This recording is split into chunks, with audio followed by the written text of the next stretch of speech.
Hello and welcome back to Colonial Outcast, the anti-imperialist podcast that your problematic uncle, at least one of them, will hate. So we weren't going to do an episode today. They take a lot of research and prep, but we felt like we could not do an episode because President Orange Blob, aka Donald Drumpf, has said some completely asinine and incendiary things, which he always does, but this instance is about Gaza. And, I spent like a lot of last night trying to allay people's fears about it. And I just felt like we had to do an episode where we talked about his remarks vis-a-vis Gaza. So I spent a lot of last night, again, talking to people who were rightly terrified by what he said about the U.S. occupying and controlling Gaza. But now is not the time to freak out yet. So we're going to have a free-form conversation about it, again, to allay some fears. We being myself, Greg Stoker, former U.S. Army Ranger during the ill-fated and ill-conceived Afghan War. Regular contributor Travis, former field-grade artillery officer in the fraudulent Iraq War. And as always, co-host Mark Wayne, also a vet. So look, how you guys doing, first of all? Thanks so much for taking the time to come on to an ad hoc episode that's not planned at all. It's wonderful to be here, Sarge. You too, sir. Major. I quit. I quit right now. I'm done. Yeah. Thanks, Mark, for just making everything so cringeworthy. I can't. That's the E4 Mafia's job, baby. I mean, I expected 2025 to start off as a circus. I didn't expect it to be a total shit show, but not this fast anyway. But wow, yeah, right up the gate. There's so much stupid things happening and unprecedented things happening that we really can't address it all. We just don't have enough time. We all have lives. I have to eat and sleep and try to talk to other humans, so I can't address everything that's going on. But we definitely did want to take the time to address this Gaza thing because you got to wonder, are they doing all the stupid things at once so that it's hard to pay attention to them? If they did them singly, we could focus on them at least for a minute. But if you do 90 at once, then we got to pick which one we actually pay attention to. It's hyper normalization. It's shock and awe. You flood us with so much BS that we just get overwhelmed to the point where everything's just, the bar is so low, everything seems normal at this point. Yeah, it's like penetrating Iron Dome, man. You gotta flood the zone. So yeah. Well, they're definitely flooding the zone, and Democrats aren't doing shit. Nothing. No, there are 15 of them, including Cory Booker, et cetera, signed some of the Project 2025 tenants that have gone through. So, hooray! Well, yeah, flooding the zone. I think it's easier to hide behind 100 atrocities than it is to try to cover up 2. So just do 100, and people will stop not have the bandwidth to pay attention anymore.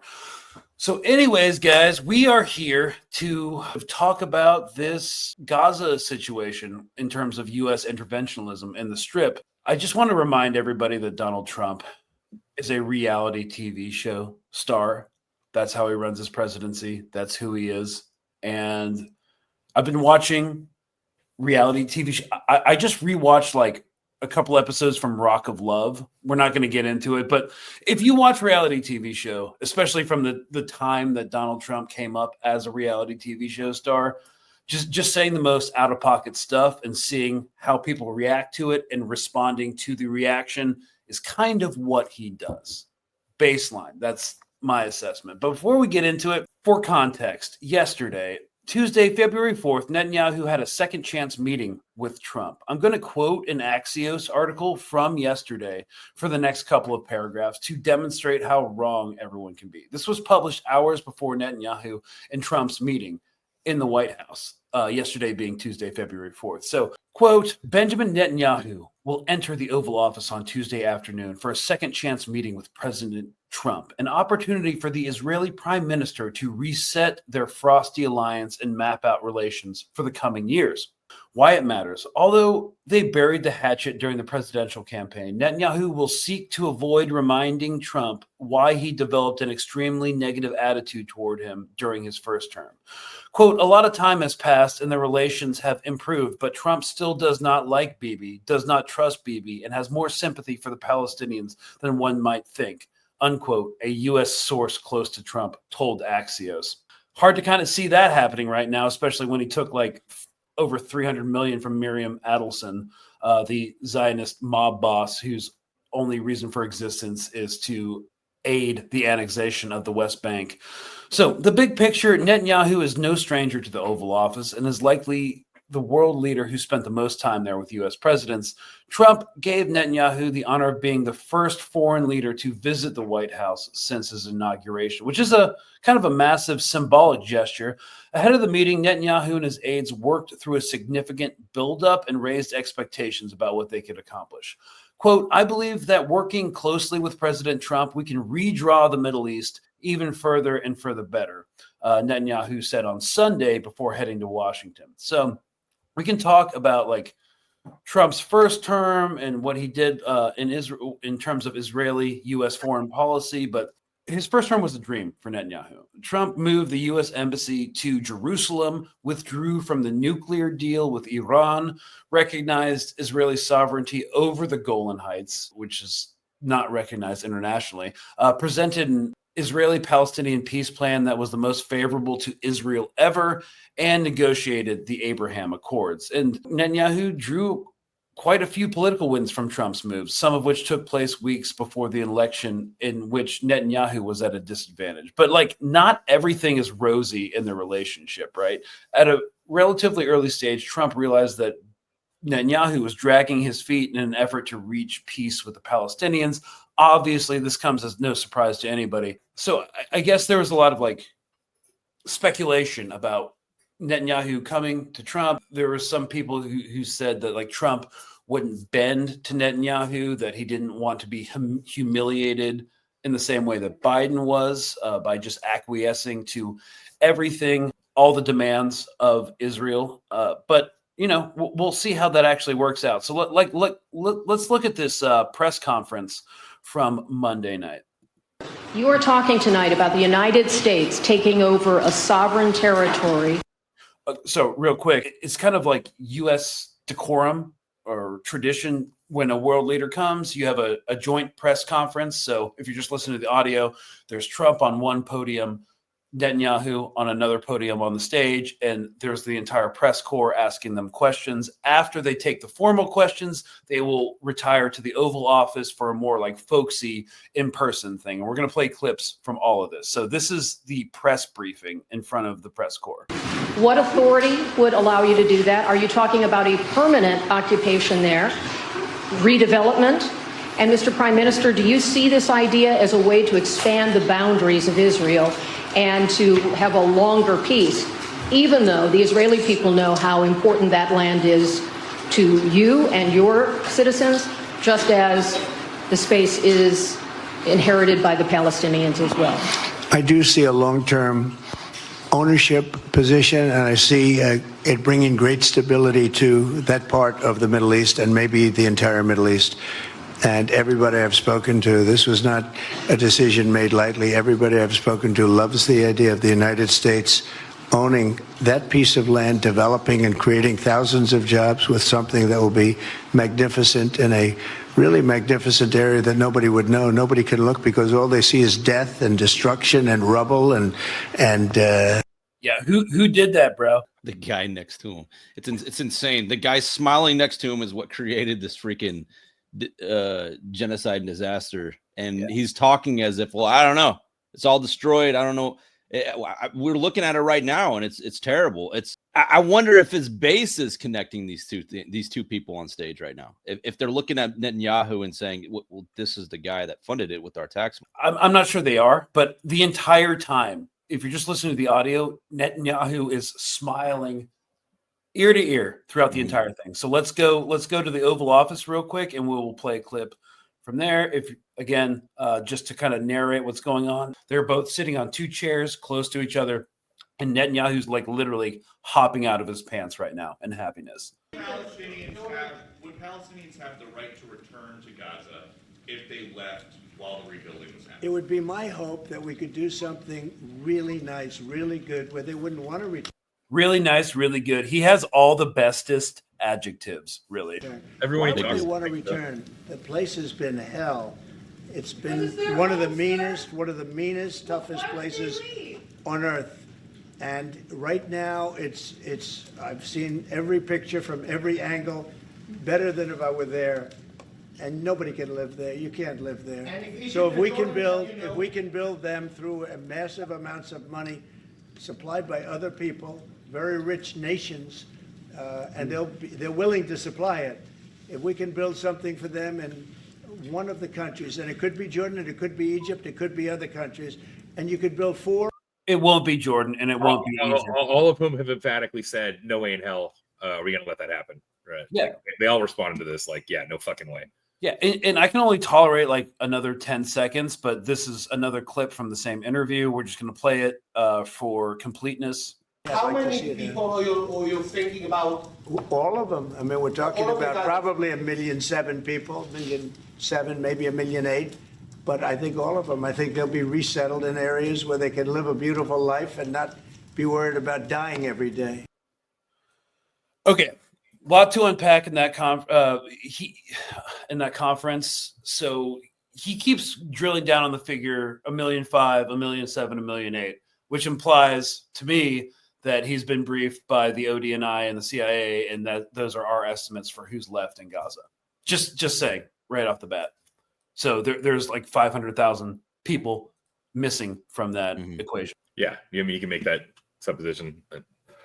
Trump says wild shit all the time, but that doesn't sound too far off the mark, honestly. So, isn't that crazy that we were stuck with that 42,000 number for so long while we're seeing reports of 100 here, 100 there, and it was just this assumption that it was frozen at 42,000, and that was purposefully done, in my opinion, to keep the illusion that okay, it's bad, but it's not as bad as it really is until it's already over, and now they can suddenly say, oh my God, at least it looks like 200,000 people were actually killed, but it's too late now because they're already dead. It's going to be way more than that too.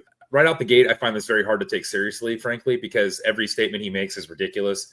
Everyone I talk to thinks this is going to increase stability. Everyone I talk to thinks this is a great idea.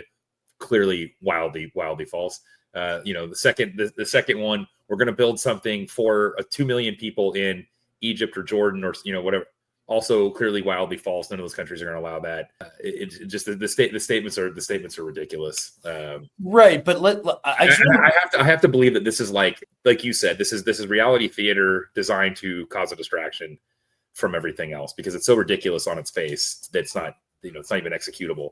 Other countries are going to pay for it. I mean, every chunk of his statement in this press conference is absolutely ridiculous on its face. Right. And it's like people forget like the last time he was president. He said a bunch of wild stuff. None of it happened. But to allay people's fears, let's look at this Gaza situation, for lack of a better term, from a military perspective. Okay. The U.S. is going to own the Gaza Strip.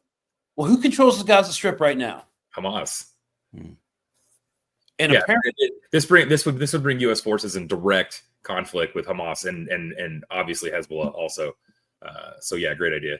Right, but just from a strategic standpoint, we would have to go over there and fight like a 2-year urban warfare clearance operation, thousands of casualties, billions of dollars. I believe I think it'd be much higher. You'd be looking at casualty rates much higher than Baghdad, for example, because the Israelis have turned it into Stalingrad. They've turned it into a rubble pile. And so, the U.S. units wouldn't even be able to operate how they normally operate. I mean, it would be like Stalingrad. Do you think they would be using contractors as opposed to actual boots on the ground of U.S. I don't know how you maintain that. Who's taking that contract? Who's the benefit from all of these things that's been happening with Gaza? It's usually corporations who get the contract. So you got what's Blackwater now? The new iteration of Blackwater. No, they're on their third name. Yeah, they're all Academy. Exactly. No, UG Solutions has the contract right now, but they're a small boutique company. Defense. There's gonna be more. There's gonna be more flooding in out of North Carolina. No, they're just the vanguard. But I just wanted to break down for people how unfeasible this is. That's kind of like what I wanted to focus on. I mean, it would be a massive. It would take at least a division more. Just for that area. I think that, yeah, I think that's highly, like, I'm definitely on the low end. And two, again, you're going to have severely limited operational ability. You're going to be reduced to mostly dismounted. And the optics. I mean, the optics alone, I don't know how you get. Frankly, I don't know how you get a good chunk of U.S. commanders to do this. The mobilization of an entire like multi-division action. It's not something that's going to happen overnight. Like people think like, oh, the U.S. is going to go in there. No, this takes a long time to plan and mobilize and create the logistical framework. And then get ready to fight it for 20, 30 years. Because that's what you're looking at, right? I mean, in insurgencies, you can't bomb your way out of insurgencies. The Israelis have been trying. Afghanistan went on how long? Good luck. You know what I'm saying? You're gonna be in that operational theater indefinitely if you tried to do something like that. Unless you clear out everybody. It's like what I've been saying since the beginning. If you want to defeat Hamas, you literally have to kill everybody in Gaza. Yeah, that's a good point too, because you can't do what the IOF tried to do. That doesn't work. You can't defeat Hamas that way. You would have to do it the way that NATO attempts to target groups like that, which is you'd have U.S. units in tunnel fighting in Gaza. You'd have U.S. units, special operations, light units like that, Rangers, etc. And they'd be taking gnarly casualties because it's a gnarly battle. Casualties. And so it's one thing to lose line troops, but when you start losing entire teams of very expensive, elite forces, operators, that's an entirely different animal too. But yeah. So in kind of like stalking with the neocons or how they're reacting to this announcement by Trump is what they're saying is that this is a negotiating tactic, that what he's doing is he's shifting the Overton window over to a reality where they're just simply leaving and then using that as leverage to maybe give them some secessions to give the Palestinians some ground and territory, but he's simply moving the Overton window in that area. So that's what the neocons are saying is the logic behind this, because they're also talking about the logistics of this, that they're saying it'd take 12 years to remove the rubble and just removing the rubble before you can even develop. The question is are they going to use this as a threat to try to entice Palestinians to take some type of deal, or get Hamas to take some type of deal, because they can use the trauma that the Gazan people have been going through this past 15 months and offering them a carrot, but while at the same time keeping a stick way back here as a threat. I mean, that's how I see it. It's a wider argument I've seen applied to a lot of the kind of irrational, what a lot of us consider wildly irrational behavior or irrational statements or movements at the Trump administration right out the gate. The one explanation that holds any kind of water with me is that it's a lot of baselining, right? Where you're trying to set the baseline for a negotiation. So hence the threats of trade wars, hence the preemptory tariffs, et cetera. He's trying to go in and baseline all of these things. So is that a behavior we've seen him do before? Yeah. Yeah. Also, no, it's baseline that's a great way of saying it. It's the Overton window he's shifting. All right. And just for the audience, we're using a term. Sorry, we didn't define it. For those who aren't tracking, the Overton window is the range of subjects and arguments politically acceptable to mainstream population at a given time. So the term is named after American policy analyst Joseph Overton, who proposed that the political viability of an idea depends mainly on whether it falls within an acceptability range rather than on the individual preferences of politicians using the term or concept. So it's basically like what is socioculturally acceptable right now. And Trump is trying to make this whole idea culturally acceptable first and then negotiating from there. Right. Because most of Trump's, base, they're not educated into the ins and outs of Gaza or the military strategy behind it. They're just back there like, hell yeah, let's go. They don't know anything about the details. And baselining is establishing a starting point for negotiations. It's so, he's also had, first of all, I don't want to spend too much time talking about the military unviability of this entire operation, because it's a broad, expansive subject. We've talked about it before.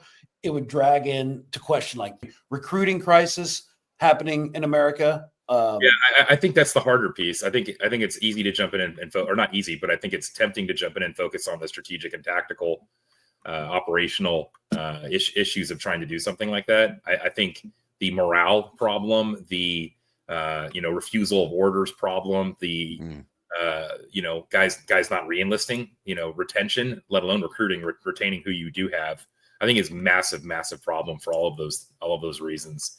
I don't think it has the support. Americans do not like fighting unpopular wars, right? And I mean, it's hard. You have to go back in time, but Iraq was popular. It was mostly supported by the population, and so was also bipartisan. Yeah, and this would not be that. So, yeah, this would definitely end the illusion amongst his base that he's anti-war.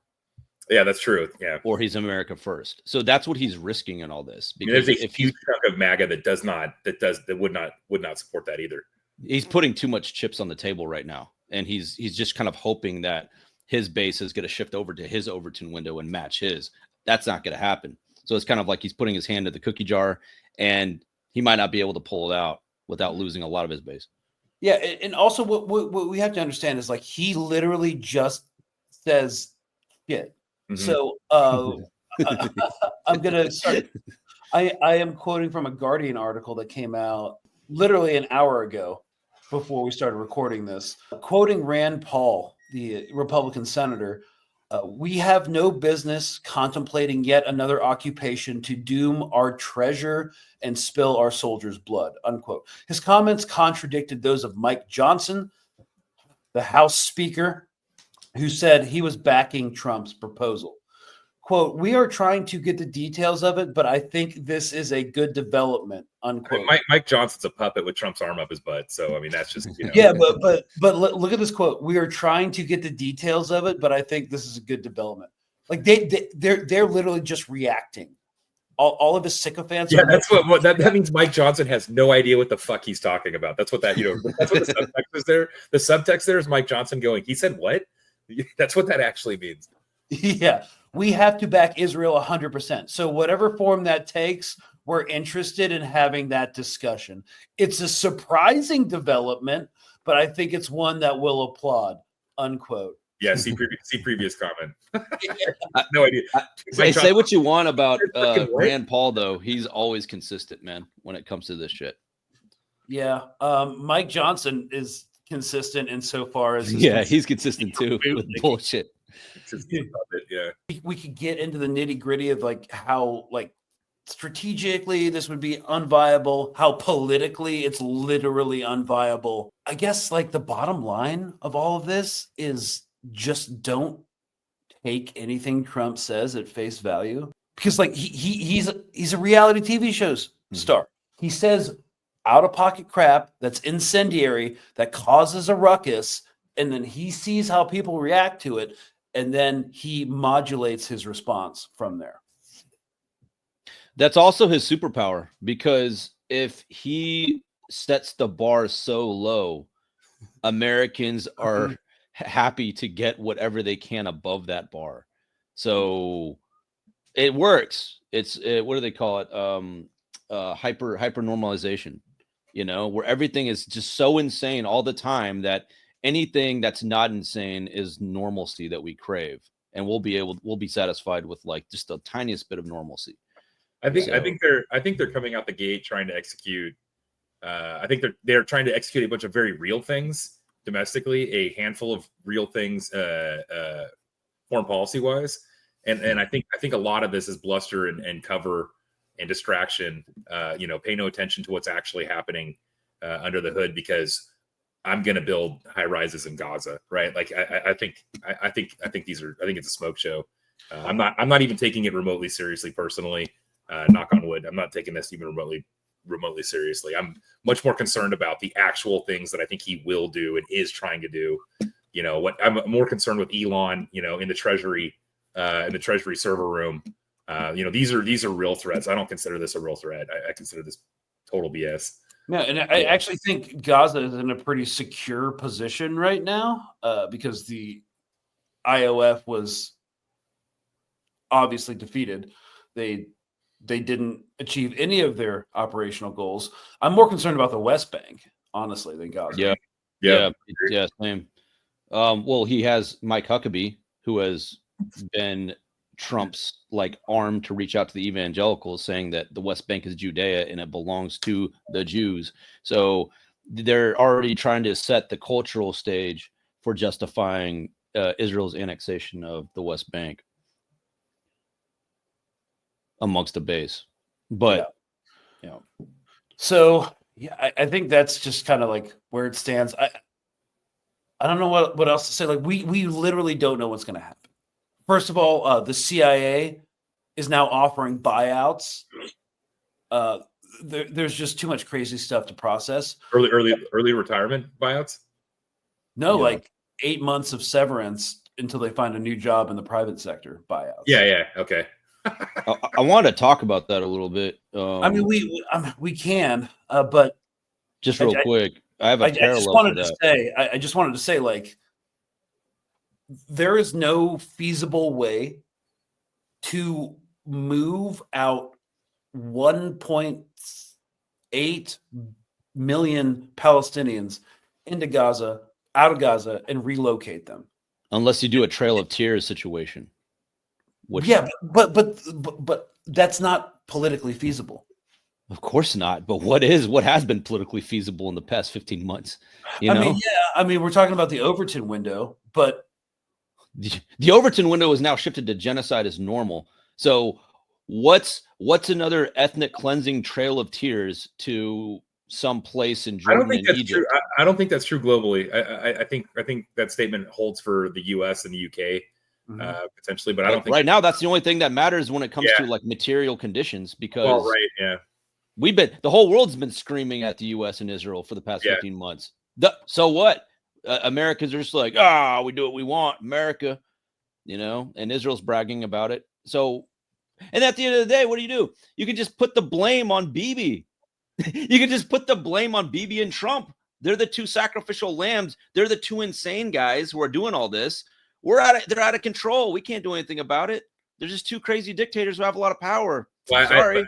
I think the buck actually stops much lower than him, which is another reason I'm not particularly actually really concerned about this, is because I do not believe that there's that many general officers that want to end up in The Hague, 10 years from now. And you've always got your Michael Flynn's, you've always got your turds in the mix. But I do not. For all their problems and some problematic behaviors, I do not think your Millies and your Mattises would go along with something like that. I don't think any of them want to be a part of U.S. forces overseeing a Trail of Tears march out of Gaza.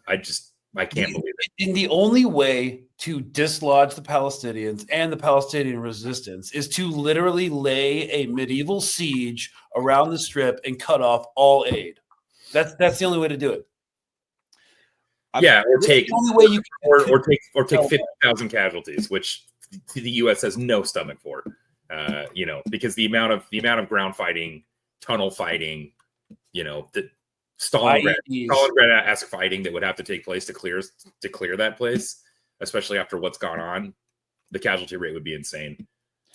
Now, I just want to say, as much as I love the comfort of a superior officer and my staff sergeant over there, I just want to say that we have been in this situation before, about 8 months ago, where you guys were saying that would never happen. It's too insane.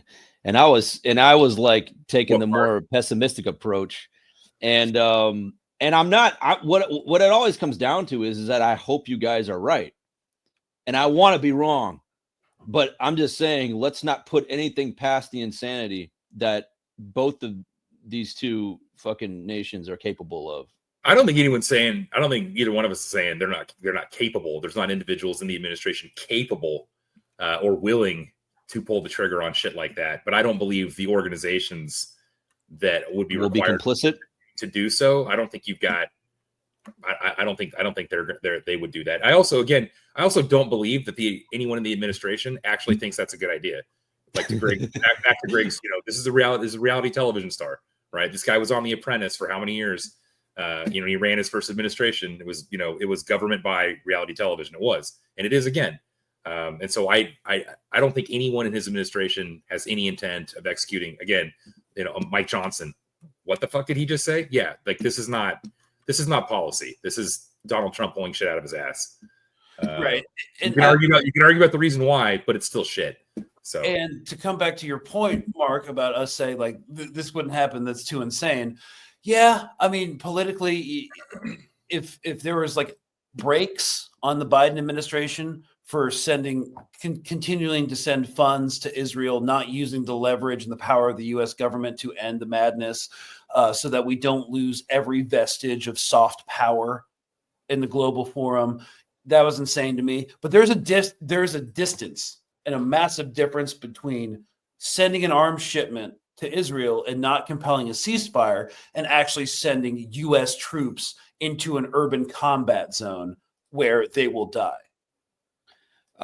Yeah, it's just that I don't know if David Freeman would agree with you there. Well, you don't get to, but you don't. The difference is you don't get, the administration doesn't get blamed for proxy wars real time, or not very much. Mm-hmm. You get blamed for proxy wars after the fact, when when the history books are written about the 60s and 70s and it's the CIA in South America, like then you get the blame. But those administrations caught very little flack for what they were doing down there. And the same thing, the Biden administration really didn't I mean, we saw it, we lived it every day as far as the resistance to it, but in reality, the actual effect on the Biden administration, most of the Democrats got in line, and the Republicans weren't resisting that because it's Israel. And so the Biden administration paid very little cost real time at the time of their administration for supplying and arming a genocide. Now, when the books are written after the fact, yeah, absolutely, they're gonna catch hell for that, and they're gonna catch all the blame for that. But real time proxy wars aren't that big of a problem. Direct wars, direct involvement, different animal.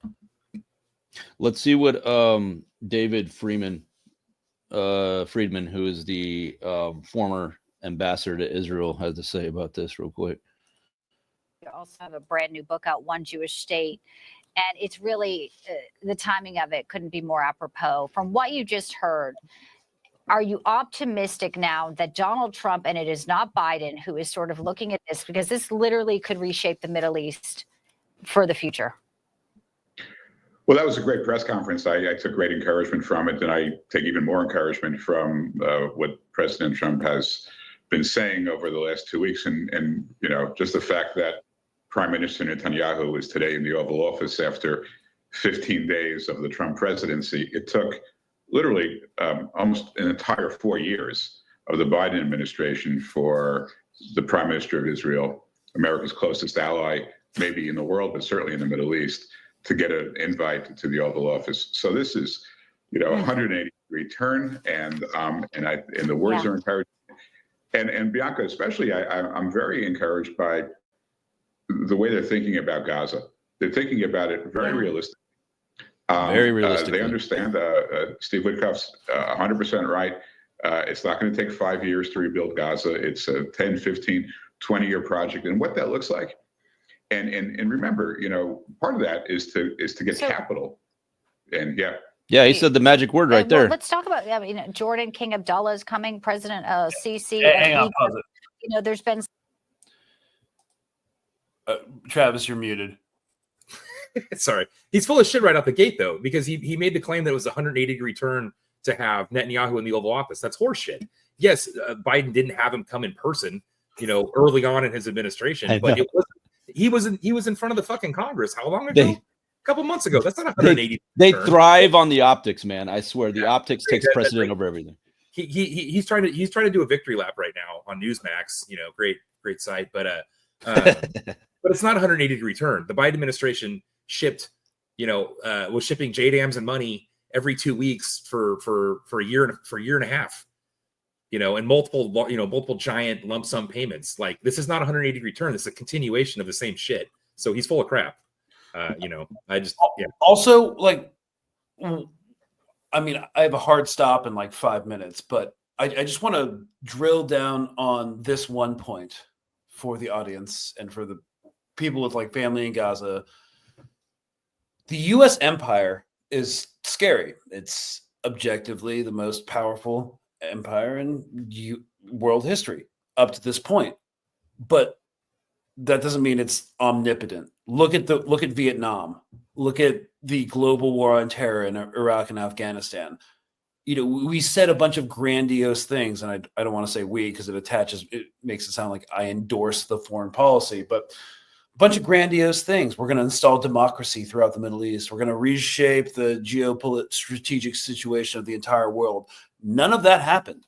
The big joke is it took 3 presidents, trillions of dollars, and 20 years to replace the Taliban with the Taliban. So just because politicians in Washington say something, just because Donald Trump signs some contracts with real estate developers in the Gulf states to redevelop Gaza, doesn't mean it's going to come to fruition. There's actually very little evidence that U.S. hard power is effective anymore. I just wanted to say that. Yeah, I agree. The Trump administration is bad for Palestinians, just like the Biden administration was bad for Palestinians. The Israelis might have a slightly easier time with Trump, but it's not like Biden. They were having a hard time with Biden either.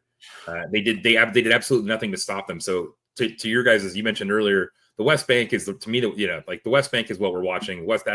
That's the real threat right now.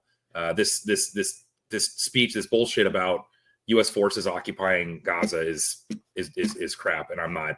I mean, to me, it's like not even worth paying attention to.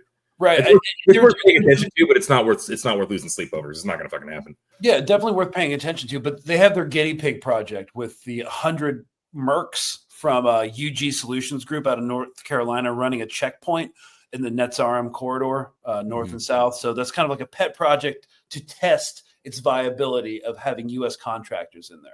So it's only a small detachment of 100 guys. They're seeing, they're just kind of getting the lay of the land, seeing if it can happen. But U.S. forces on the ground, yeah, no, that's a hard no. And then again, without U.S. forces on the ground, how are you going to remove the Palestinians? The IOF couldn't do it, So how are you going to do it? It's not workable. But you know what this is like? This rhetoric is patterned after, in my opinion. It's very reminiscent. It's very similar to the pattern that you see in projections in the stock market. Like they'll have some, like for example, this last thing with DeepSeek and OpenAI with NVIDIA, there was a huge projection of future profits from NVIDIA, right? And then we saw like what, a $600 billion loss in the stock market because all that fell through because of DeepSeek. It's very similar to that, and I'll explain why.